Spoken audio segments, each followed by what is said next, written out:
Hello everyone, welcome to academy campus. बच्चों, आज हम लोग क्लास 10th का फर्स्ट चैप्टर मैथमेटिक्स का जो कि है रियल नंबर, इसको हम लोग स्टार्ट करने जा रहे हैं। तो सबसे पहले आप लोग को पता होना चाहिए कि व्हाट इज़ रियल नंबर। तो बच्चों, मैं आप लोग को बता दूं कि रियल नंबर वो नंबर होता है बच्चों जिनको हम लोग डेली बेसिस पे जो भी हम लोग कैलकुलेशन करते हैं, तो किसी भी कैलकुलेशन को करने में जिन नंबर को हम लोग यूज़ करते हैं वो सारे नंबर्स आपके रियल नंबर्स के अंतर्गत ही आते हैं। जैसे कि, और मैं ये भी बोल सकता हूँ कि जितने भी रेशनल नंबर होते हैं, रेशनल नंबर और इरेशनल, ठीक है बच्चों, रेशनल नंबर और इरेशनल नंबर को अगर हम कंबाइन कर दें तो वो कौन सा नंबर होगा, उसी नंबर को हम बोलते हैं बच्चों रियल नंबर। ठीक है, रियल नंबर बच्चों पॉजिटिव भी हो सकता है, नेगेटिव भी हो सकता है और ज़ीरो भी हो सकता है। जैसे हम रियल नंबर के कुछ एग्जांपल अगर देखें, जैसे 1/2, -1/4, √2, 0, -1/√2 are such number is called a real number. ठीक है बच्चों, तो आप लोगों ने प्रीवियस क्लासेस में पढ़ रखा है रियल नंबर, इसको ज़्यादा बताने की ज़रूरत मैं नहीं समझता हूँ, आप सभी लोग को आता ही होगा रियल नंबर। तो आइए हम लोग ज़्यादा समय लॉस न करते हुए जल्दी से अपने टॉपिक पे आते हैं। और जैसा कि मैंने आप लोग से बोला था कि मैं एनसीईआरटी का सारा जितने भी एक्सरसाइज आप लोग की बुक में दिया है, एनसीईआरटी बुक में मैथ्स के, मैं आप लोग को सारे सॉल्व कराऊँगा। तो आइए देखते हैं। तो आप देख पा रहे होंगे मैंने यहाँ पर लिखा है एक्सरसाइज 1.1 का जो पहला क्वेश्चन है बच्चों, आपको दिया है कि express each number as a product of its prime factor. यानी आपको कुछ नंबर्स दिया है और इस नंबर को बोल रहा है कि इसको प्राइम फैक्टर के फॉर्म में एक्सप्रेस करिए। ठीक है, आइए हम लोग फर्स्ट क्वेश्चन देखते हैं। फर्स्ट क्वेश्चन आपका दिया 140। 140 को हम इसके प्राइम फैक्टर के फॉर्म में लिखेंगे। इसको सॉल्व करने का सबसे आसान मेथड क्या है बच्चों, आप 140 का एलसीएम ले लेंगे। आइए लेते हैं एलसीएम। अगर हम 140 का एलसीएम निकालें, 2 से जाएगा 70, फिर अगेन 2 35, नेक्स्ट 5 से ले जाएंगे 7 बार में, एंड फिर 7 से ले जाएंगे 1 बार में। तो आपका एलसीएम क्या है, 2, 2, 5 एंड 7। इसको हम इस फॉर्म में लिख सकते हैं 2 × 2 × 5 × 7, या फिर 2 के पावर 2 × 5 के पावर 1 × 7 टू द पावर 1। यही आपका आंसर हो गया। यही बच्चों क्या है, 140 जो आपका नंबर दिया है इसका क्या है, प्राइम फैक्टर है। ठीक है, यही आपका आंसर हो गया। बहुत ही सिंपल क्वेश्चन था। आइए इसका सेकंड क्वेश्चन देख लेते हैं, आप लोग इसको साथ ही साथ नोट करते भी जाइए। अगला क्वेश्चन देखते हैं। अगला क्वेश्चन दिया 156। 156 को का प्राइम फैक्टर के फॉर्म इसको एक्सप्रेस करना है। हम क्या करेंगे, मैंने बताया कि 156 का सबसे पहले एलसीएम लेंगे। 2 7 जा 14, 2 8 जा 16, 2 से जाएगा 2 3 जा 6, 2 9 जा 18, अगेन 3 लेंगे, 3 1 जा 3, 3 0 9, और फिर 13 से जाएगा 1 बार में। ठीक है, तो इसको हम लिख सकते हैं बच्चों 2 × 2 × 3 × 13, या फिर 2 के power 2 × 3 to the power 1 and 13 to the power 1। ये आपका आंसर हो गया। ठीक है, तो 156 को मैंने किस फॉर्म में एक्सप्रेस किया है, प्राइम फैक्टर के फॉर्म में। आइए क्वेश्चन नंबर 3 देखते हैं। क्वेश्चन नंबर 3 आपका दिया है 3825, 38 एंड 25। इसको भी प्राइम फैक्टर के फॉर्म में लिखना है। इसको हम क्या बोलेंगे, क्या करेंगे, सबसे पहले 3825 है, इसको अभी हम एलसीएम लेते हैं, ले लेते हैं 5। देखिए इस जो नंबर दिया है 3825, इसके यूनिट प्लेस पे 5 है बच्चों। आप लोग को इसका एलसीएम निकालना आता ही होगा। तो अगर 5 है यानी कि ये 5 से कैंसिल आउट होगा, तो हम डायरेक्ट 5 से कर सकते हैं। अगर 3 से चेक करना चाहें तो 3 के लिए हम क्या करेंगे, सभी नंबर को काउंट करेंगे। देखिए 8 + 2 10 + 15 + 3 18, यानी 18 आ रहा है। ये आपका 3 से डिविजिबल है। ठीक है, तो आप इसको 3 से भी डिवाइड कर सकते हैं और डायरेक्ट 5 से भी कर सकते हैं। ठीक है, तो आइए हम लोग डायरेक्ट 5 से करके देखते हैं। तो 5 7 जा 35 एंड 32 बजेगा, 5 6 जा 30 एंड 5 जा 25। फिर 5 से लेंगे 13, अब 3 से जाएगा, 3 5 जा 15, 3 1 जा 3, अगेन 3 से 3 1 जा 3, 3 7 जा 14, सॉरी 3 7 जा 21 एंड देन 17 से। तो इसका जो ये आपका है प्राइम फैक्टर, आप लिख सकते हो 5 multiply by 5 into 3 into 3 into 17, या फिर आप इसको ऐसे भी लिख सकते हो 5 to the power 2 into 3 to the power 2 into 70 to the power 1। ये आपका आंसर हो जाएगा। ठीक है, तो बच्चों आप लोग को आशा करता हूँ कि आप लोग को समझ में आया होगा। ये देखिए मैंने 3 क्वेश्चन तो करा दिया है, बाकी के 2 क्वेश्चन आप लोग को मैं एज ए होमवर्क दे रहा हूँ। आप लोग इसको ट्राई करिएगा। क्या करना है, सिंपली इन दोनों नंबर का इसी तरीके से एलसीएम निकालिएगा, और जो ये आपका फैक्टराइजेशन हो रहा है इसी को आप पावर के फॉर्म में लिख देंगे तो आपका आंसर बन जाएगा। इसको आप नोट डाउन करिए, फिर चलते हैं अगले टॉपिक पे। आइए देखते हैं अपने क्वेश्चन नंबर 2 क्या बोल रहा है। Find the LCM and HCF of the following pairs of integers and verify that LCM multiply HCF equals to product of the 2 numbers. ठीक है फ्रेंड्स, तो बच्चों ये देखिए सबसे पहले आपको ये पहला क्वेश्चन में 2 नंबर दिया है 26 and 91, second question 510 and 92 and the third one is 336 and 54। तो आपको 2-2 नंबर दिया है। बोला कि सबसे पहले आप इन नंबर का एलसीएम और एचसीएफ को फाइंड आउट करिए, उसके बाद वेरीफाई करने के लिए बोल रहा है किसको, कि LCM into HCF equals to product of the 2 numbers. तो आप लोगों ने प्रीवियस क्लासेस में पढ़ रखा होगा कि एक फार्मूला भी होता है बच्चों की एलसीएम इंटू एचसीएफ क्या होता है, आपका प्रोडक्ट ऑफ द 2 नंबर्स के इक्वल होता है।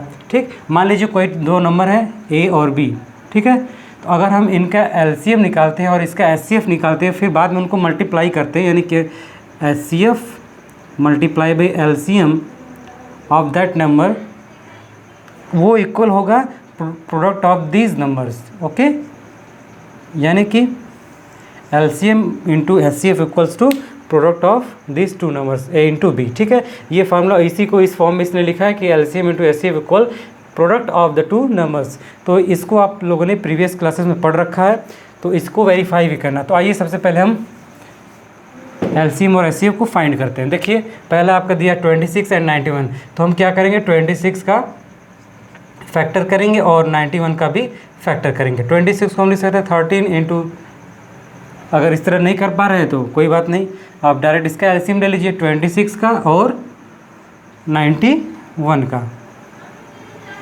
देखिए 2 का आएगा 2 1 2 2 3 6 और 13 लेंगे 31।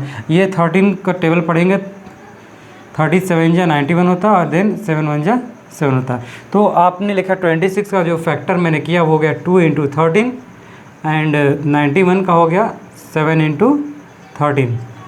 अब हमको एचसीएफ निकालना है, तो एचसीएफ क्या होता है कि इन दोनों में जो कॉमन होता है उसको हम एचसीएफ लेते हैं। ठीक है बच्चों, तो आप देख पा रहे होगे 26 का फैक्टर 2 इंटू 13 है, इसमें 7 इंटू 13, तो दोनों में 13 कॉमन है, तो जो कॉमन है सिर्फ उसी को हम लेंगे तो आपका हो जाएगा एचसीएफ। तो एचसीएफ आपका आ गया 13, और एलसीएम निकालने के लिए क्या करते हैं, तो जो कॉमन है उसको एक बार लेते हैं और जो कॉमन है उसको भी इसमें लेते हैं। तो इसमें कॉमन 2 नहीं और यहाँ से में 2 भी लेंगे और 7 लेंगे, इन दोनों को मल्टीप्लाई करेंगे तो क्या आ जाएगा 13 इंटू 14, मल्टीप्लाई करिए कितना आ जाएगा 3 and 1 2 182। तो ये आपका हो गया एलसीएम, एलसीएम आपका आ गया 182। ठीक है, तो इसने पूछा था कि एचसीएफ और एलसीएम को फाइंड करिए, तो मैंने बता दिया एचसीएफ आपका आ गया 13 एंड द एलसीएम इज़ 182। उसके बाद आपको वेरीफाई करना है बच्चों कि ये जो फार्मूला लिखा है कि LCM into HCF equal product of the 2 numbers, आइए चेक कर लेते हैं। तो एलसीएम इंटू एचसीएफ, तो यहाँ पे कर लेते हैं शॉर्ट में, यहाँ पे देखिए, तो इस पेन से करते हैं ब्लू मार्कर से। देखिए LCM into HCF equal product of 2 numbers, product तो नंबर क्या है 26 है और 91 है, इन दोनों को हम मल्टीप्लाई करेंगे तो किसके इक्वल होना चाहिए, एलसीएम इंटू एचसीएफ। एलसीएम आपका आया 182 और एचसीएफ आया आपका 13, ये इक्वल होना चाहिए 26 इंटू 91 के। आइए मल्टीप्लाई करके देखते हैं, चेकआउट करते हैं। तो 91 में अगर हम 26 से मल्टीप्लाई करेंगे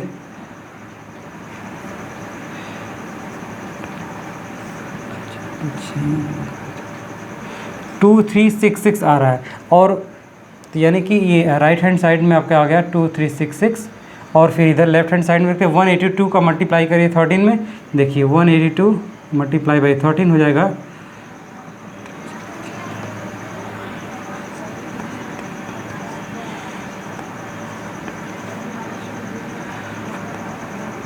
2 3 एंड 6 6, 2 3 और 6 6।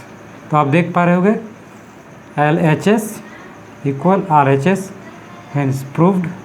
ठीक है, तो इन्होंने जो बोला था कि वेरीफाई करिए कि LCM into SCF equal product of the two numbers, मैंने यहाँ पे वेरीफाई करके दिखा दिया, आप देख सकते हो LHS इक्वल RHS आ गया। ठीक है, तो बच्चों मुझे आशा है कि आप लोग को समझ में आया होगा। अगर नहीं समझ में आया तो एक बार वीडियो को रिवाइंड करके देखिए।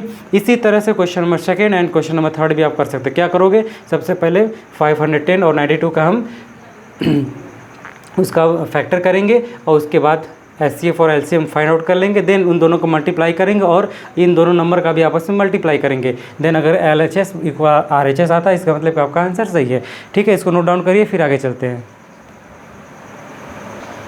आइए बच्चों देखते हैं आपका क्वेश्चन नंबर 3 क्या बोल रहा है। क्वेश्चन नंबर 3 में दिया है कि find the LCM and HCF of the following integers by applying the prime factorization method. किस मेथड से हमको फाइंड करना है, प्राइम फैक्टराइजेशन मेथड। ठीक है, तो आपको देखिए फर्स्ट सेकेंड थर्ड 3 आपको क्वेश्चन दिया है, सभी में 3-3 नंबर दे रखा है। तो हम लोग पहला क्वेश्चन करते हैं। ठीक है, तो प्राइम फैक्टराइजेशन मेथड क्या होता है कि जो भी आपका नंबर दिया होगा सभी नंबर का हम अलग अलग पहले उसका फैक्टर करेंगे, फैक्टर निकालने के बाद फिर वहाँ से हम LCM और SCF फाइंड आउट करेंगे। ठीक है, आइए क्वेश्चन नंबर फर्स्ट लेते हैं।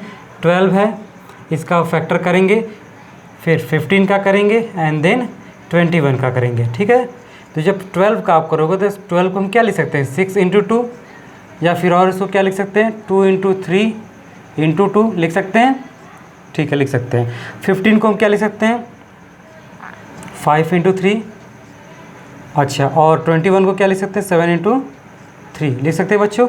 तो आप देख पा रहे होगे कि इसको इस तरह कर दीजिए, 2 को पास में कर देते हैं, 3 को लास्ट में कर देते हैं, कोई दिक्कत नहीं होगा। यहाँ पे 2 इंटू 2 और लास्ट में 3 कर देते हैं। ठीक है, तो पेयर बनाने में अच्छा, देखने में भी अच्छा लगेगा। तो देखिए सबसे पहले हम HCF फाइंड करेंगे। क्या करेंगे, HCF। तो HCF फाइंड आउट करने के लिए हम देखेंगे कि इस तीनों में क्या कॉमन है। देखिए इसमें भी 3 है, यहाँ पर भी 3 है और यहाँ पर भी 3 है, तो ये तीनों कॉमन है तो हम ले लेंगे। तो आपका HCF हो गया 3। LCM फाइंड आउट करना है तो LCM के लिए क्या करते हैं, तो जो तीनों में कॉमन है उसको सिर्फ एक बार लेते हैं। ठीक है, तो 3 कॉमन था, मैंने एक बार ले लिया। फिर मल्टीप्लाई का सिंबल, जो कॉमन नहीं है उसको भी लेते हैं। जैसे इसमें देखिए 2 और 2 कॉमन नहीं है तो 2 बार 2 है, 2 इंटू 2 लेंगे। अच्छा, उसके बाद यहाँ पे 5 है और यहाँ पे 7 है, इन दोनों को लेंगे, मल्टीप्लाई बाई 5 इंटू 7। उसके बाद इसको आप मल्टीप्लाई करिए, 4 5 जा 20, 3 जा 60 इंटू 7 420। ठीक है बच्चों, तो ये आपका जो LCM क्या आ गया, LCM आपका हो गया 420 एंड द HCF इज़ 3। ठीक है, तो इसी तरह आपको क्वेश्चन नंबर 2 भी करना है। सबसे पहले 17, 23 और 29 का हम क्या करेंगे, फैक्टर करेंगे, और इसमें भी 8, 9, 20। अब ये देखिए 17, ये देखिए काफ़ी इंटरेस्टिंग क्वेश्चन है। क्वेश्चन नंबर जो इसका 2 दे रखा है कि 17, 23 और 29, आपको पता हो कि ये तीनों जो नंबर हैं ये तीनों कैसे नंबर है, प्राइम नंबर हैं, और प्राइम नंबर का कोई फैक्टर नहीं होता है। ठीक है, तो आप 17 को 17 ही लिख सकते हैं, 23 को एज इट इज़ 23 एंड 29 को 29। ठीक, कुछ कॉमन नहीं है तो इसको हम मल्टीप्लाई इसमें 1 से कर सकते हैं, कोई इफेक्ट नहीं पड़ेगा इस पर। तो आप देख पा रहे हो कि 1 कॉमन है, तो यहाँ से HCF जो आपका आएगा वो तो 1 हो जाएगा। और LCM के लिए क्या करोगे, आप इन तीनों को आपस में मल्टीप्लाई करेंगे, यानी 17 इंटू 23 इंटू 29। ठीक है, इसको हम मल्टीप्लाई करेंगे, जो आंसर आएगा वो आपका LCM हो जाएगा। ठीक है, इसी तरह आप क्वेश्चन नंबर 3 भी कर लेंगे। ठीक है, इसको नोट करिए, फिर आगे चलते हैं। आइए बच्चों देखते हैं क्वेश्चन नंबर 4 में क्या दिया है। क्वेश्चन आपका दिया है given that HCF equal 9 and find LCM। ठीक है, तो ये आपको HCF के जो ब्रैकेट में दिया है 306 एंड 657, यही 2 नंबर है। इन 2 नंबर्स का HCF इसने दे रखा है और पूछ रहा है कि इन्हीं 2 नंबर का आपको क्या फाइंड करना है, LCM फाइंड आउट करना है। तो आप कैसे करोगे, देखो एक तो आपने सिंपल मेथड पढ़ा होगा कि एलसीएम निकालना होगा, हम डायरेक्ट दोनों का फैक्टर करके उसमें से जो भी आएगा उसको कर लेंगे हैं। कुछ बच्चे इस तरह से भी निकालते होंगे 306 एंड 657, इसका हम डायरेक्ट एलसीएम ले लें इस तरह से, यहाँ पे जो आएगा ऐसे करते जाएंगे, लास्ट में मल्टीप्लाई कर देंगे तो हमारा आंसर आ जाएगा। ठीक है, तो इस तरीके से तो आप सभी लोग जानते होंगे, लेकिन इस क्वेश्चन को इस तरीके से करेंगे तो थोड़ा सा कैलकुलेशन होगा ना, लंबा पड़ेगा। आप देखिए शॉर्टकट हम क्या करेंगे, आपने अभी पढ़ा है, क्या पढ़ा है कि LCM into HCF of any two number is equals to product of that number, यानी ए इंटू बी। सपोज करिए, एज्यूम करिए कोई दो नंबर है ए और बी, इनका जो एलसीएम होगा और इन्हीं दो नंबर का जो एचसीएफ होगा, अगर उन दोनों को आपस में मल्टीप्लाई कर दिया जाए तो वो किसके इक्वल होता है, product of that number, that two number. ठीक है, तो इसी फार्मूले का हम यूज़ करके यहाँ से हम क्या फाइंड करेंगे, एलसीएम। देखिए, तो आपको एलसीएम पूछा है और एचसीएफ दे रखा है, तो एलसीएम की जगह एलसीएम लिख देंगे, एलसीएम इंटू एचसीएफ के प्लेस पे क्या लिखेंगे, 9, जो कि हमको 9 दे रखा है, यहाँ लिखेंगे 9 equal product of these two number. तो टू नंबर क्या है, 306 एंड 657, यहाँ लिख दीजिए 306 और मल्टीप्लाई बाई 657। उसके बाद 9 इधर मल्टीप्लाई में है, उधर भेजेंगे तो डिवाइड में हो जाएगा, तो एलसीएम इक्वल क्या हो जाएगा बच्चों, 306 इंटू 657 अपॉन 9। 3 से काटेंगे, 3 3 जा 9, 3 1 जा 3, 3 2 जा 6, अगेन 3 से कटेगा, 3 3 जा 9 एंड 3 4 जा 12। तो 657 में आपको 34 से मल्टीप्लाई करना है, कर दीजिए।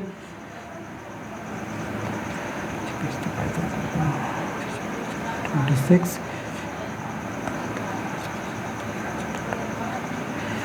8 3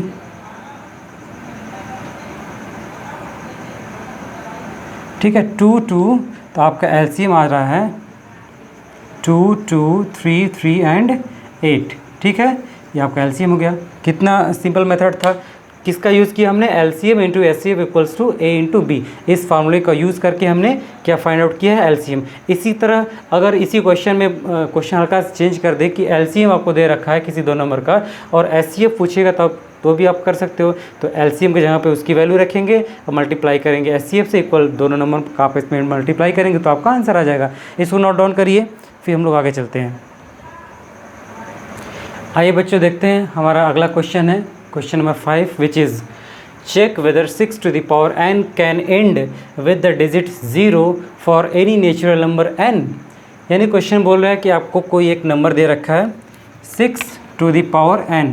ठीक है, पूछ रहा है कि अगर हम n, ये जहाँ पे n क्या है, where n is natural number, अगर किसी भी नेचुरल नंबर के लिए क्या, अगर हम यहाँ पे इस कोई वैल्यू रखें, n की वैल्यू, नेचुरल नंबर मतलब क्या, यानी n की वैल्यू बोल रखा है 1 2 3 4 डॉट इनफाइनाइट। ठीक है, कोई भी अगर हम नंबर लेते हैं और उस नंबर को हम यहाँ पे इसके पावर में रखते हैं तो क्या जो भी इसका जो रिज़ल्ट आएगा उसका यूनिट प्लेस पे क्या 0 आएगी, ये क्वेश्चन पूछ रहा है।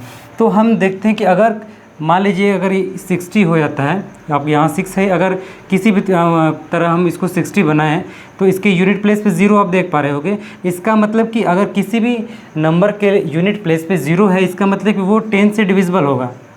ठीक है बच्चों, 10 से डिविजिबल होगा। तो अगर हम 10 का फैक्टर करें तो उसको हम लिख सकते हैं 2 इंटू 5, यानी कि ये जो नंबर है 60 वो 2 से भी डिविजिबल होगा और 5 से भी डिविजिबल होगा, तभी तो ये 10 से डिविजिबल हो पा रहा है। ठीक है, तो ये इससे यहाँ से हमने ये कंक्लूज़न निकाला कि अगर ये कोई भी नंबर 10 से डिविजिबल है तो 2 से भी होगा और 5 से भी होगा।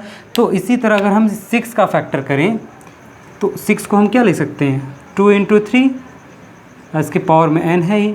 ठीक है बच्चों, तो यहाँ पे हम 2 तो देख पा रहे हैं, 2 तो है, यानी कि 2 तो यहाँ से हमको मिल जा रहा है, लेकिन 5 क्या 5 है, यहाँ पे 5 नहीं है। इसका मतलब कि ये 10 से डिविजिबल नहीं होगा। तो हम कोई भी नेचुरल नंबर यानी कि n की कोई भी वैल्यू रखें, कोई भी हम यहाँ से नेचुरल नंबर पुट आउट करेंगे तो इसके यूनिट प्लेस पे या इसके एंड में जो है 0 कभी नहीं आएगा। ठीक है, तो ये आपका रॉन्ग हो जाएगा। ठीक है, तो इस तरह से आपको करना है, आप इसको सेंटेंस बना के लिख भी सकते हैं। इसलिए बच्चों आपको इस क्वेश्चन का आंसर क्या आएगा कि नो। ठीक है, आइए क्वेश्चन नंबर 6 पे चलते हैं। आइए बच्चों, देखिए आपका अगला क्वेश्चन, क्वेश्चन नंबर 6 क्या है, बोल रहा है कि explain why these numbers and these number are composite numbers. ठीक है, तो बच्चों सबसे पहले आपको पता होना चाहिए कंपोजिट नंबर किसे कहते हैं। कंपोजिट नंबर ऐसे नंबर्स होते हैं जो 1 और अपने आप को छोड़कर किसी दूसरे नंबर से भी डिविजिबल हो। जैसे 4 क्या है बच्चों, ये कंपोजिट नंबर है, ये 2 से भी डिविजिबल है, ठीक है, और 1 से भी डिविजिबल है, और 4 से भी डिविजिबल है, ठीक है ना। यानी कि 1 और 4 के अलावा ये किससे डिविजिबल है, 2 से। तो ऐसे नंबर्स को क्या बोलते हैं, कंपोजिट नंबर बोलते हैं। ठीक है, तो आइए चेक करते हैं क्या ये दोनों कंपोजिट नंबर है। तो आइए देखते हैं, ये लिखा है 7 × 11 × 13 प्लस 13, इसमें भी 13 इसमें भी 13। अगर हम 13 कॉमन ले लेते हैं तो क्या आएगा, ये 7 × 11 और प्लस 1, ठीक है। 13 यहाँ पे है, ये देखिए मल्टीप्लाई होगा 77 और प्लस 1 78 हो जाएगा, यानी 13 × 78, ठीक है। इन दोनों को आपस में मल्टीप्लाई कर दीजिए, 78 को 13 में मल्टीप्लाई करेंगे तो 8 और 7, ये हो रहा है आपका 1014, ठीक है। आप देख पा रहे होगे लास्ट में इसके यूनिट प्लेस पे 4 है, इसका मतलब ये 2 से भी डिविजिबल होगा, और 1 और ये जो इटसेल्फ ये जो नंबर है 104, ये दोनों नंबर से तो होगा ही, और साथ ही साथ 2 से भी होगा। और इसको काउंट करिए 4 1 1 यानी 6, और ये 3 से भी डिविजिबल हो रहा है, यानी कि ये कैसा नंबर हुआ, ये कंपोजिट नंबर है, ठीक है। तो एक तो वेरीफाई हो गया। दूसरा देख लेते हैं, दूसरा नंबर जो आपका दिया है, आप देखिए यहाँ पे भी 5 है, यहाँ पे भी 5 है, तो हम क्या करेंगे, 5 को कॉमन लेंगे, तो आपका आएगा 7 × 6 × 4 × 3 × 2 एंड × 1 लिखने की ज़रूरत नहीं है, और प्लस यहाँ से 5 जाएगा तो 1 बचेगा, ठीक है। ये हो जाएगा 42, ये हो जाएगा 24, ठीक है। यानी कि 42 का मल्टीप्लाई कर दीजिए 24 में, कितना आएगा, 42 multiply by 24,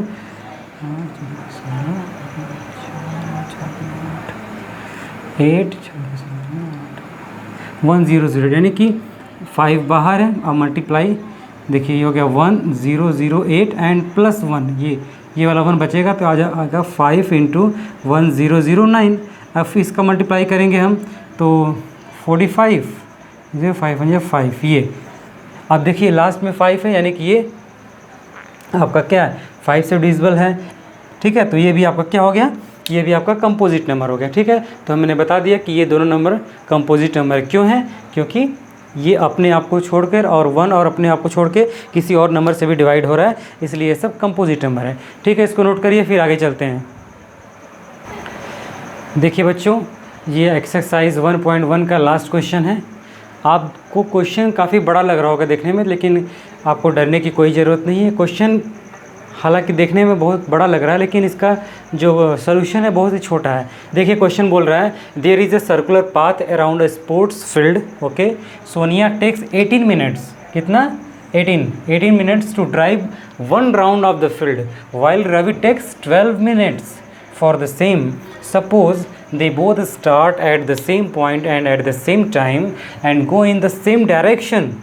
After how many minutes will they meet again at the starting point? यानी कोई आपका इस तरह से सर्कुलर पाथ है, ठीक है, और मान लीजिए यहाँ से स्टार्टिंग पॉइंट, ये क्या है, स्टार्टिंग पॉइंट है, ओके।